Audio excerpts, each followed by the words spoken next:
দুদিক থেকে দুজন সুমো পালোয়ান দৌড়ে আসছে আমাদের সানিবাজির দিকে। এবার কি হবে? এখন সানিবাজিকে কেলিয়ে বৃন্দাবন লিখে দেবে, নাকি সানিবাজি চ্যাপ্টার হয়ে যাবে? সানিবাজি এখন ওদের উড়িয়ে দিয়ে ওদের বাউন্স খাবে। আরে ভাই 2.5 কিলো का হাত ভুলে গেল তোমরা?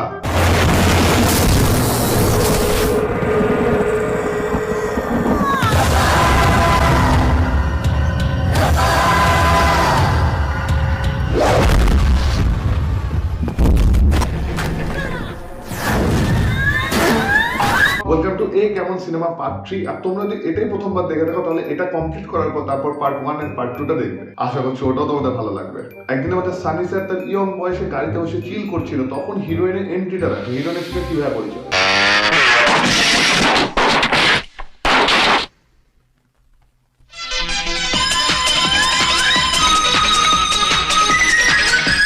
আর এই অ্যাক্সিডেন্টের জন্য কিন্তু আমাদের হিরোইনের বাইক কিন্তু প্রচন্ড ভাবে ড্যামেজ হয়, কিন্তু কোনো গ্যারেজে যেতে হয়নি, কারণ আমাদের সানিবাজি ছিল।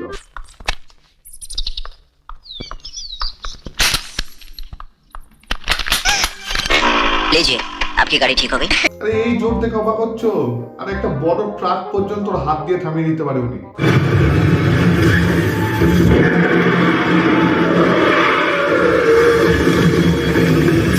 শুধু ট্রাক থামাই না, প্রয়োজনে যদি ট্রাকের টায়ার চেঞ্জ করতে হয়, ভিলেনকে কেলিয়ে ওই ট্রাকের টায়ার চেঞ্জ করা, কিন্তু একটু অন্য স্টাইলে।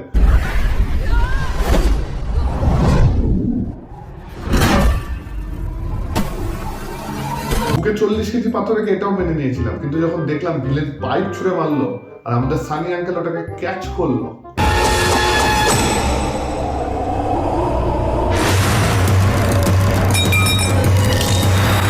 মানে হাত না এটা চুল্লি, মানে কি বয়লার হাতে, মানে কি হাতকে এত মানে এত হট আমাদের হিরো। আইলু ক্যাচ ধরা অব্দি তো ঠিক ছিল, লোহা টোহা গলিয়ে দিচ্ছে, মানে কোনো ব্যাপারই না। জানো একটা ডিবেট সোশ্যাল মিডিয়াতে খুব চলে, ফেভারিট প্লেয়ার কে? রোনাল্ডো মেসির নাম তো উঠেই গেছে, কিন্তু আমায় যদি কেউ জিজ্ঞাসা করে তোমার প্রিয় ফুটবলারকে, আমি বলবো আমাদের মিঠুন দা।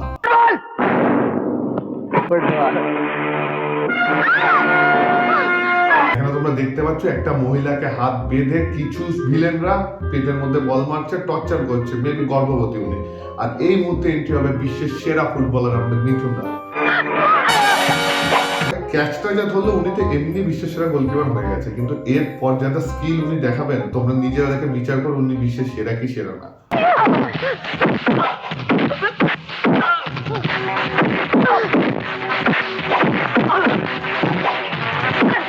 কিন্তু এত ভালো ফুটবলার হওয়া সত্ত্বেও দেশের হয়ে কেন খেললো না? এটা তোমাদের মনে প্রশ্নই আসতে পারে। ওই যে বাঙালি নামে একটা কলঙ্ক আছে না, বাঙালি নাকি খুব কুড়ে, বাঙালি খুব কুড়ে। এখানে মিঠুন দাও সেই কেসে ফেসে গেল। মানে মিঠুন দা সাইকেলে করে যাচ্ছে, গুন্ডারা অ্যাটাক করেছে, সাইকেল থেকে পর্যন্ত নামলো না, সাইকেলে বসে বসে মারামারি।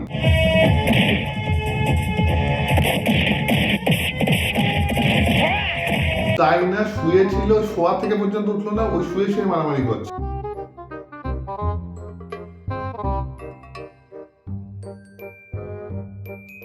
এত ভালো মানের একজন ফাইটার, তার তো যে একটা গামছা থাকে, সেখানে ভিলেনটা পর্যন্ত মার খায় তার কাছে।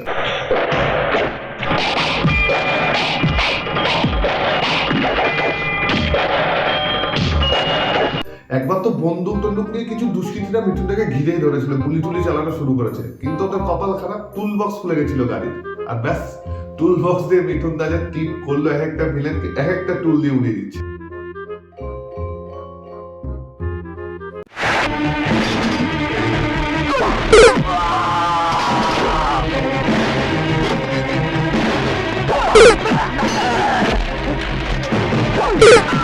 এমনিতে মিঠুনটা কিন্তু জিমে টিমে যেত, বডি ফিট রাখতো, কিন্তু কি হলো একদিন ডেডলিফট করছিল, ডেডলিফট করতে করতে এত রাগ হলো ভিলেন ওপর, ভিলেনের গায়ে দিল ফেলে। ওদিকে তো ভিলেন তো শেষ, এদিকে মিঠুনটা মেম্বারশিপে এক্সপায়ার।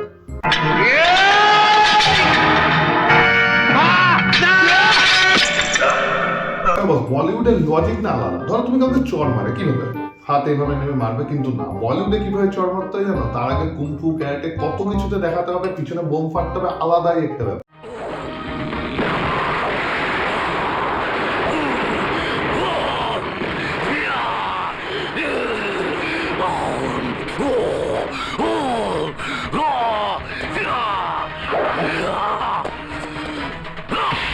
হ্যাঁ, একটা চড় মারার জন্য এত কিছু করলো উনি। আর শুধু তাই না, আমাদের ফিজিক্সের তো আমাদের বলিউডে আলাদাই লেভেল। মানে একটা বন্দুকের গুলি নিচে মেরে হাওয়ায় ওড়া যায়।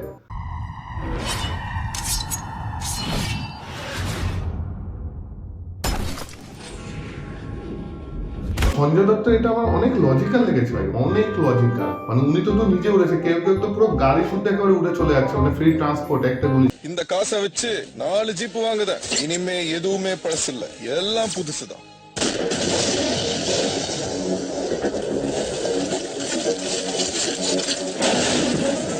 অনেক সময় অটো বা বাস যখন পুরো ভর্তি হয়ে যায় তখন মানুষকে ঝুলে যেতে রেখে দিই, কিন্তু বেকার বেকার কাউকে ঝুলতে আমি দেখিনি।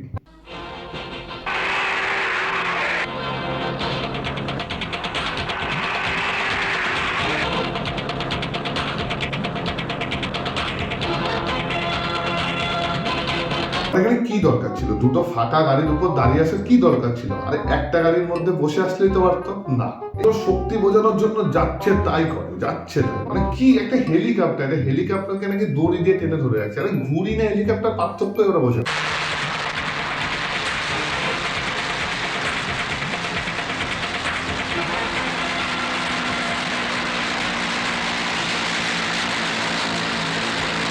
তখন বুলেট প্রুফ জ্যাকেট আবিষ্কার হয়নি, তার আগে থেকে আমাদের বলিউডের হিরোরা বুলেট প্রুফ।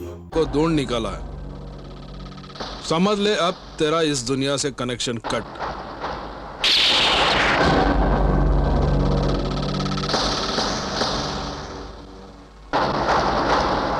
तुम्हारी ये गोली लोहे के शरीर के पार नहीं जा सकती। দেখলে এখান থেকে আয়রন ম্যানের কনসেপ্ট মানে কপি করা, মানে কোনো ব্যাপারই না। গুলি মারলে হাত দিয়ে ঠিক আছে, হাতে হালকা কেটেছে, তো ওইটুকু রক্ত দেখানোর বা কি দরকার ছিল? সারা ভারতে এমন ম্যাগির সাথে প্রচুর পরিমাণ এক্সপেরিমেন্ট করেছে না, আমাদের বলিউডে কিন্তু সেরকম কুংফুর সাথে প্রচুর পরিমাণ এক্সপেরিমেন্ট করেছে, আর আজব আজব এক্সপেরিমেন্ট।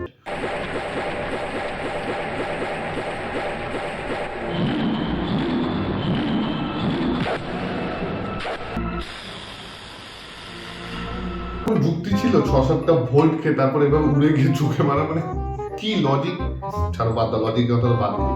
আসলে আমরা অনেক কিছু সম্পর্কে না অজানা, মানে আমরা বই পড়তে জানি, বই দিয়ে কি লড়তে জানি? হ্যাঁ, সিরিয়াসলি বই দিয়ে কিন্তু ফাইটও করা সম্ভব।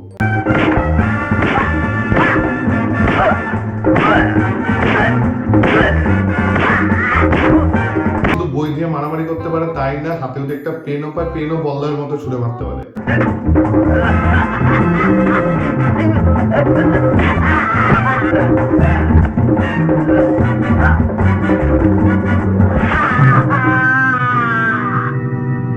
আচ্ছা, আপনি ইমাজিন করুন আপনার সামনে দাঁড়িয়ে আছে এক হাতালা একটা ভিলেন, যার একটা হাত নেই এবং যার কাছে কোনো বন্দুক টন্দুক নেই, তার সামনে রয়েছে কয়েকটা বিয়ারের বোতল। তো আপনি কি করবেন? আপনার ওকে মারার পরিকল্পনা কি হতে পারে? আপনি আপনার আইডিয়াটা কমেন্টে লিখবেন। আপাতত মিঠুনদার আইডিয়াটা দেখুন।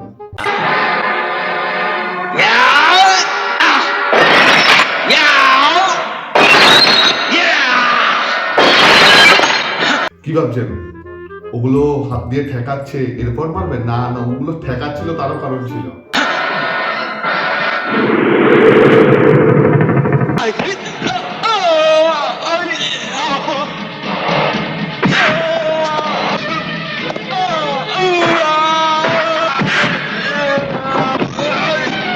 এবার কি তাহলে হসপিটাল যাবে?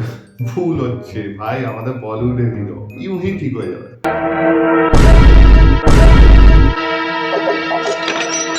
একটা জেসিবি পর্যন্ত হিরোর সামনে টিকতে পারে না।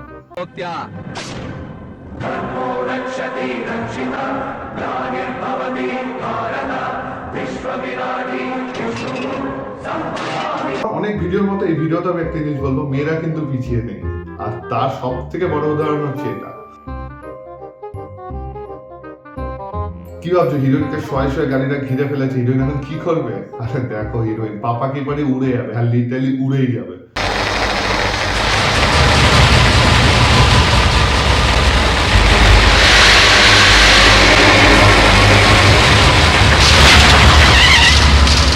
দেখে আমার ভালো লাগলো, যাক হিরোইনদেরও হিরোদের মতো কিন্তু সুপার পাওয়ার দিয়ে দিয়েছে আমাদের বলিউড। ভিডিও শেষ করার আগে আগের ভিডিওতে তোমরা অনেক ভালোবাসা দিয়েছো, তার জন্য অনেক অনেক থ্যাঙ্কস। আর যারা আমার সাবস্ক্রাইবার্স আছো তারা প্লিজ নোটিফিকেশন বেলটা একটু অন করে নেবে, তাহলে কি বলতো যখন ভিডিওটা আপলোড করবো তখনই সাথে সাথে তোমাদের কাছে নোটিফিকেশন পৌঁছে যাবে, তোমরা তোমাদের সময় মতো দেখে নিতে পারবে।